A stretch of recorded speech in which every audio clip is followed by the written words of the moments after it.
Bismillahirrahmanirrahim. Assalamualaikum warahmatullahi wabarakatuh. Alhamdulillahi rabbil alamin, alladzi anzalal Qur'an hudan linnasi wa bayyinatin minal huda wal furqan. Asyhadu an la ilaha illallah wahdahu la syarikalah wa asyhadu anna Muhammadan abduhu wa rasuluh. Allahumma salli wa sallim wa barik ala sayyidina Muhammadin wa ala alihi wa ashabihi al-mayamin al-muntajabin, amma ba'd.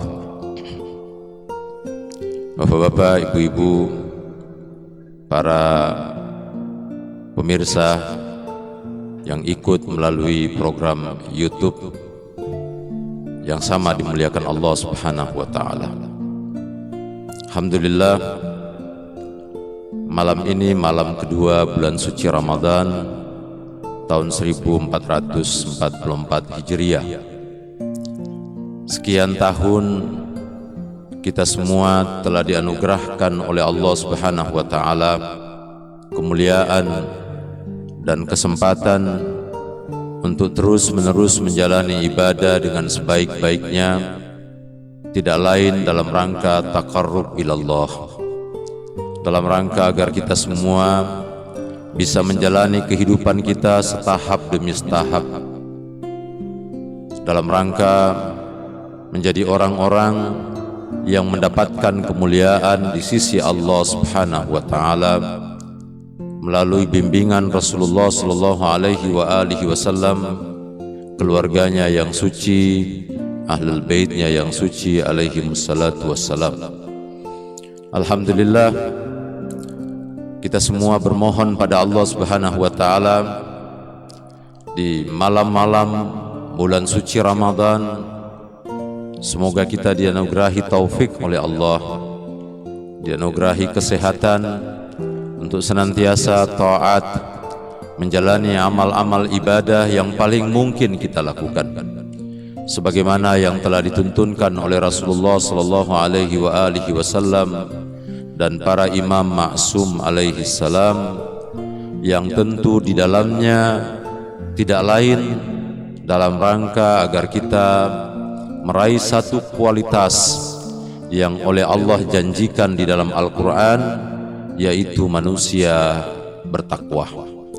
Tentu takwa sebuah konsep yang memiliki wujud, dia punya bentuk dan mewujud pada pribadi-pribadi manusia yang agung, dan setiap kita memungkinkan untuk mendapatkan, setiap kita memungkinkan Allah Subhanahu wa ta'ala menyematkan di atas kepribadian kita apa yang Allah Subhanahu wa ta'ala janjikan bagi siapa saja yang berada di bulan suci Ramadan ini dengan berbagai macam amal ibadah taqarrub kepada Allah Subhanahu wa ta'ala, maka niscaya Allah Subhanahu wa ta'ala akan membukakan kita jalan untuk meraih kualitas yang sebaik-baiknya kualitas sebagai manusia bertakwa.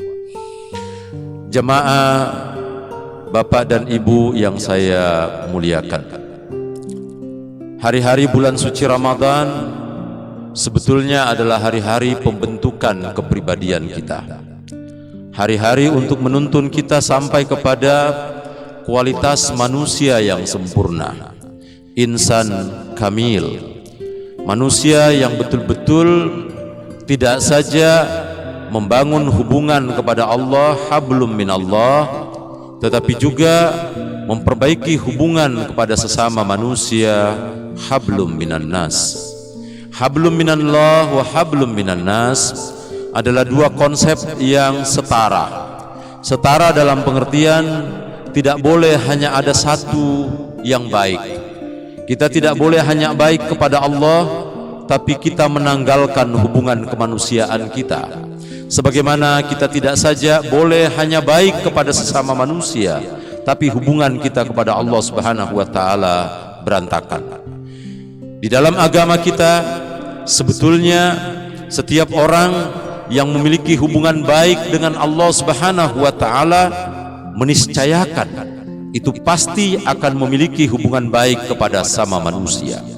Karena itu menjadi sebuah pertanyaan bagi kita semua, jika ada orang yang ahli ibadah, mengaku Islam, ibadah puasa di bulan Ramadan, bangun sholat tahajud, memiliki berbagai macam amalan-amalan yang transenden kepada Allah, tetapi hubungan kemanusiaannya tidak baik.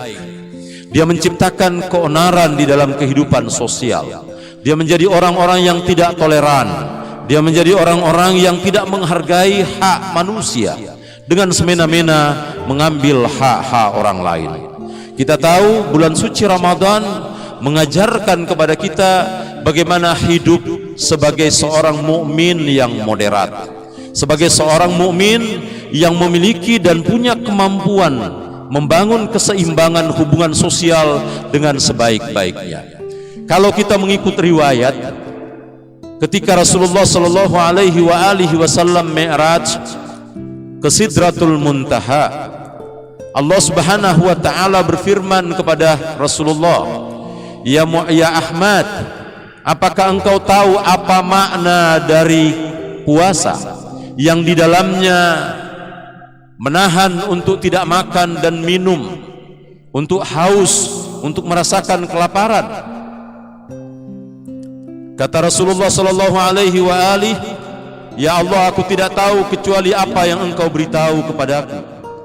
Lalu kemudian Allah Subhanahu wa taala mengatakan, "Ya Ahmad, ketahuilah bahwa puasa dengan menahan tidak makan, tidak minum dan lain sebagainya yang dilarang sekaitan dengan pelaksanaan ibadah puasa akan melahirkan manusia yang bijaksana." Kebijaksanaan adalah simpul dari kedirian kita sebagai manusia. Seorang beriman, seorang yang menjalankan ibadah puasa, seorang bisa diukur sebagai manusia yang bertakwa ketika dia memiliki kearifan, kebijaksanaan, kemampuan untuk mendekatkan setiap persoalan dan mencari solusi setiap persoalan dengan cara yang sebaik-baiknya. Karena itulah bagi orang-orang yang berada di dalam bulan suci Ramadan, yang harus dia serap secara utuh, secara transenden di hadapan Allah Subhanahu wa taala, agar berbagai macam ibadah dengan ritual doa, munajat, zikir, salawat dan lain sebagainya, sebetulnya ujung dari capaiannya adalah bagaimana menjadi manusia bijaksana. Kita menjadi bijak ketika pernyataan kita lakukan secara terukur. Sampai Amirul Mu'minin Ali bin Abi Thalib karramallahu wajhah mengatakan, orang yang bijak, orang yang cerdas, orang yang tercerahkan, orang yang memiliki kualitas spiritual yang sebaik-baiknya, lidahnya di belakang akal dan hati nuraninya. Mulutnya tidak mendahului akalnya, tidak mendahului hatinya. Tapi orang yang bodoh, orang yang tidak memiliki kapasitas spiritual, mulutnya mendahului akalnya, lidahnya mendahului pikirannya, lidahnya mendahului hatinya.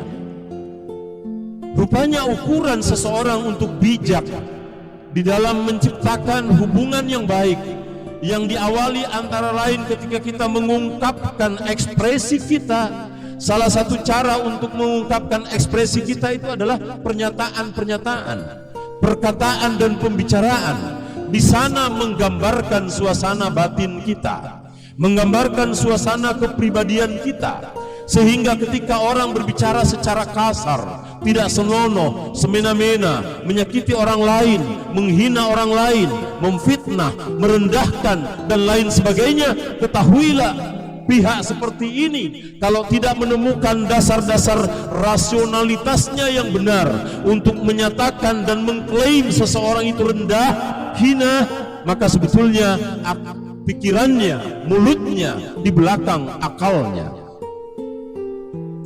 Sebetulnya ini adalah tindakan orang-orang yang bodoh. Mulutnya mendahului akalnya, mulutnya mendahului pikirannya, sehingga dia bisa memberikan pernyataan-pernyataan yang semena-mena kepada pihak lain.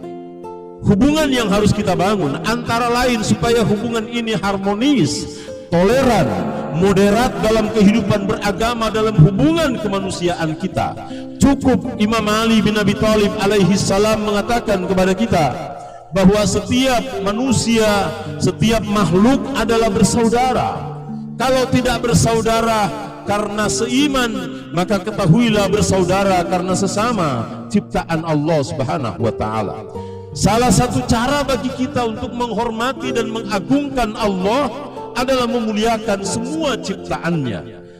Selama ciptaannya itu tidak melakukan perusakan, tidak melakukan tindakan zalim, tidak melakukan tindakan-tindakan yang anarkis, bahkan jika perlu melakukan tindakan dan menyelesaikan masalah tidak boleh dengan cara-cara yang anarkis. Di dalam Al-Quran Allah Subhanahu wa ta'ala menarik menggunakan kata Al-Furqan, antara lain adalah nama Al-Quran. Ya ayyuhalladzina amanu in tattaqullaha yaj'al lakum furqana wa yukaffir ankum sayyi'atikum wa yaghfir lakum wallahu dzul fadlil azim. Allah Subhanahu wa ta'ala menyebutkan bahwa orang-orang yang beriman itu in tattaqullah, seandainya mereka benar-benar bertakwa, berhasil meraup kualitas ketakwaan di bulan suci Ramadan ini, berhasil mendapatkan kemuliaan di sisi Allah di bulan suci Ramadan, kata Allah Subhanahu wa taala, yaj'al lakum furqana. Allah Subhanahu wa taala akan memasukkan ke dalam dada kita Al-Furqan. Al-Furqan nama lain dari Al-Quran. Al-Furqan antara lain maknanya, Al-Furqan adalah kemampuan melihat kebenaran secara benar dan dengan sadar memilih mengikuti kebenaran dengan cara yang benar.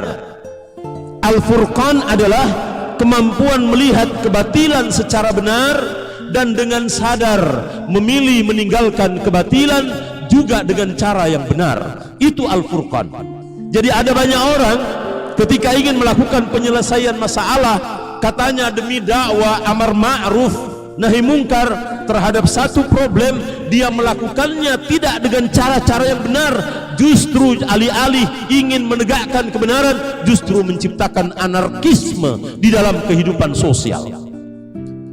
Agama kita memiliki aturan yang begitu komplit, yang begitu lengkap, diatur dari A sampai Z agama ini. Bagaimana caranya orang berperilaku, baik mengurusi dirinya sebagai individu, mengurusi keluarganya, mengurusi anaknya, mengurusi istrinya, mengurusi tetangganya, mengurusi masyarakatnya, mengurusi bangsanya dengan dasar-dasar konsensus yang disepakati. Maka setiap anak manusia diberikan ketentuan oleh Allah Subhanahu wa taala untuk memiliki kemampuan dalam rangka menganalisa, mengenali dengan baik setiap problem yang dihadapi dengan pendekatan nilai-nilai kebenaran.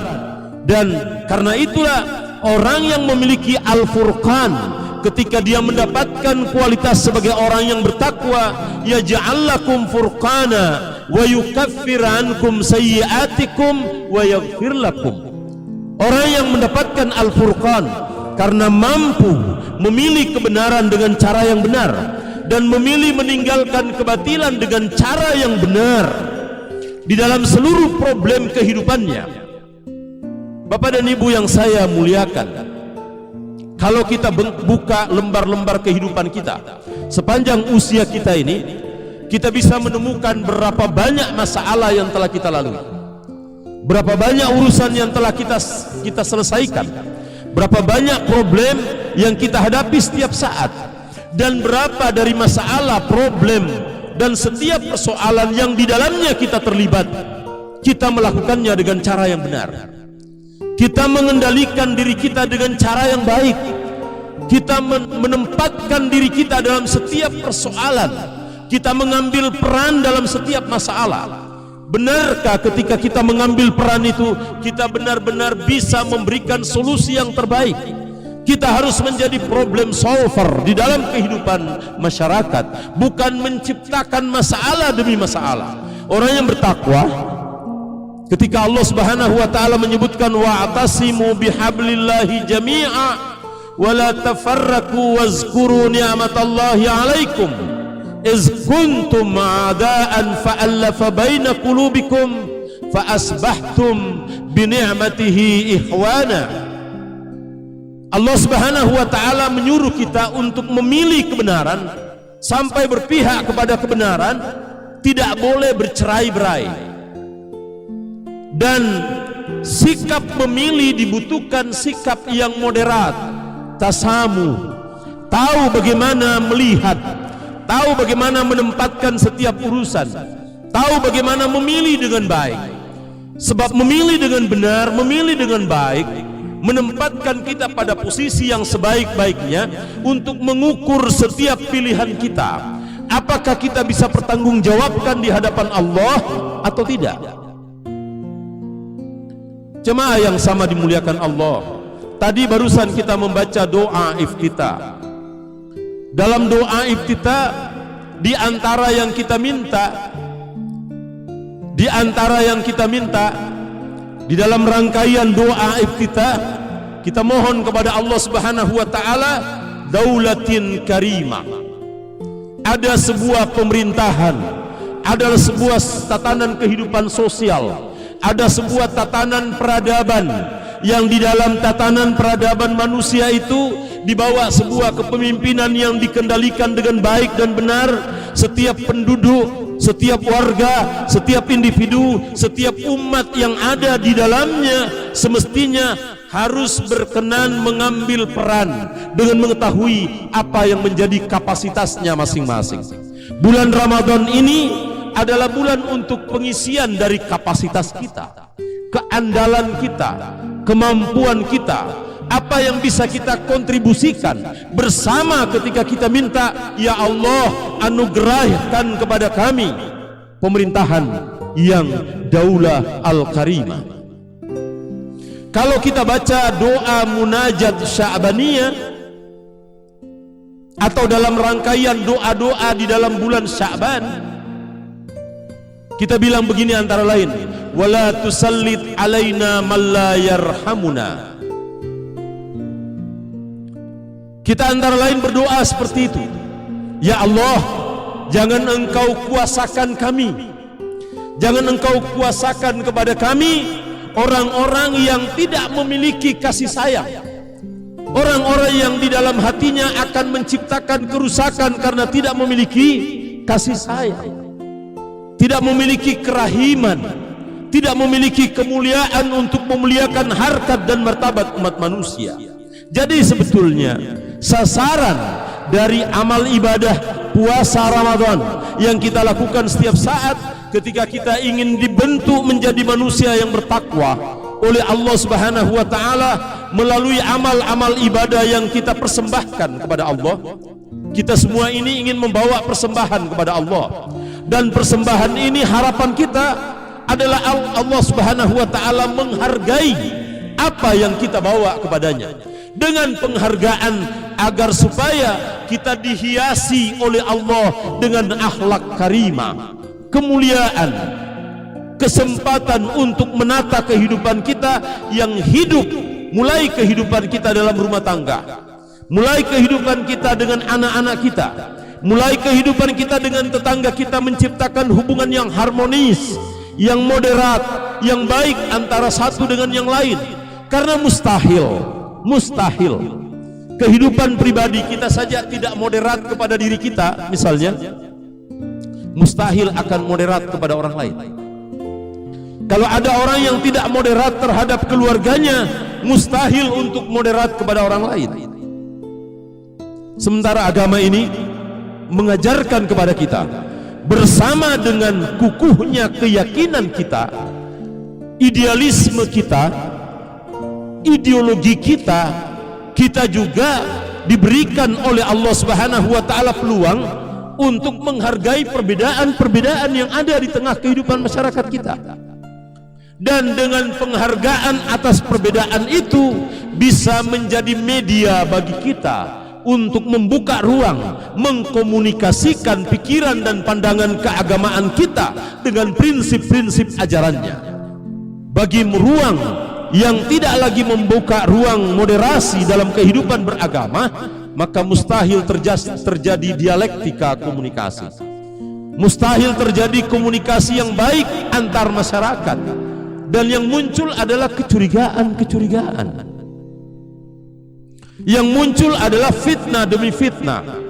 Yang muncul adalah berbagai macam sangka buruk antara satu pihak dengan pihak yang lain.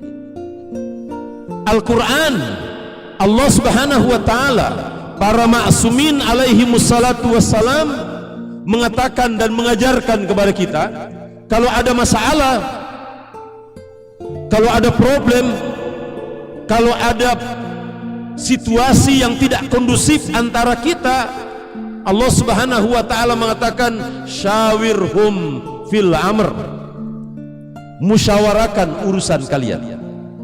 Dan musyawarah tidak akan pernah berjalan benar kecuali masing-masing pihak yang bermusyawarah saling menghargai, saling menghormati, saling memuliakan, saling memberikan kesempatan untuk membangun argumentasinya masing-masing. Al-Quran mengajarkan begitu, syawirhum fil amr. Baru kemudian faiza azamta fatawakkal 'ala Allah. Kalau memang setelah kamu melakukan musyawarah, membicarakan dengan baik, lalu ikhtiarkan kepada Allah Subhanahu wa Ta'ala, kuatkan usahamu, bersungguh-sungguh di dalamnya, fatawakkal 'ala Allah, lalu berserah dirilah kepada Allah Subhanahu wa Ta'ala. Jadi Islam yang di dalam bulan suci Ramadan ini, sebagaimana riwayat yang saya sebutkan di awal tadi, bahwa makna ibadah puasa yang di dalamnya kita imsak, kita menahan untuk tidak makan, tidak minum, berbicara kotor, membatasi pernyataan-pernyataan yang tidak berguna, sebetulnya melahirkan manusia-manusia yang bijaksana. Kebijaksanaanlah yang mengantar kita kepada ketercerahan. Dan orang yang memiliki ketercerahan, kata Nabi kita Muhammad sallallahu alaihi wasallam, akan memiliki keyakinan yang begitu kuat. Dan hanya orang-orang yang memiliki keyakinan dalam keimanannya kepada Allah yang bisa duduk secara sepadan, bisa berbagi pemikiran, bisa berbagi pandangan tanpa upaya untuk mengintimidasi pihak lain. Islam melarang kita untuk meneror, mengintimidasi, mempersekusi pihak manapun yang berbeda dengan kita. Kita hanya disuruh oleh Allah Subhanahu wa Ta'ala, wajadilhum billati hiya ahsan. Lakukan komunikasi, lakukan diskursus, lakukan dialektika kehidupan dengan baik-baik, dengan sebaik-baiknya, dengan semulia-mulianya. Itu prinsip dasar ketika kita ingin menciptakan kehidupan yang harmonis dalam rangka membangun moderasi kehidupan bermasyarakat dalam keagamaan kita, pluralitas keagamaan kita yang berbeda-beda. Saya terlalu meyakini bahwa umat Islam yang dididik oleh Al-Quran, yang dididik oleh Rasulullah sallallahu alaihi wasallam dan para imam di bulan suci Ramadan ini, dengan berbagai macam ritual dan amalan-amalannya, doa-doa yang diajarkan oleh para a'immah, tidak saja mengajarkan bagaimana kita meminta kepada Allah, tapi mengajarkan bagaimana menyelami dan memahami sifat-sifat asma Allah Subhanahu wa Ta'ala yang harus kita transformasi, yang harus kita membawa masuk ke dalam kepribadian kita, sehingga sifat Allah Subhanahu wa Ta'ala yang maha pemaaf juga melekat pada diri kita, bahwa kita adalah orang-orang yang pemaaf, bahwa sifat Allah Subhanahu wa Ta'ala yang maha menerima setiap orang yang datang kepadanya dalam keadaan bersalah, dan mengakui kesalahannya, untuk memohon maaf. Kita juga seharusnya menyerap sifat-sifat Allah itu untuk menerima siapa saja yang datang kepada kita untuk menyampaikan permohonan maafnya. Itulah isi dari seluruh doa dan munajat yang diajarkan oleh para maksumin dalam setiap peristiwa-peristiwa yang terjadi pada setiap bulannya sepanjang setahun, dan puncaknya pada bulan suci Ramadan ini.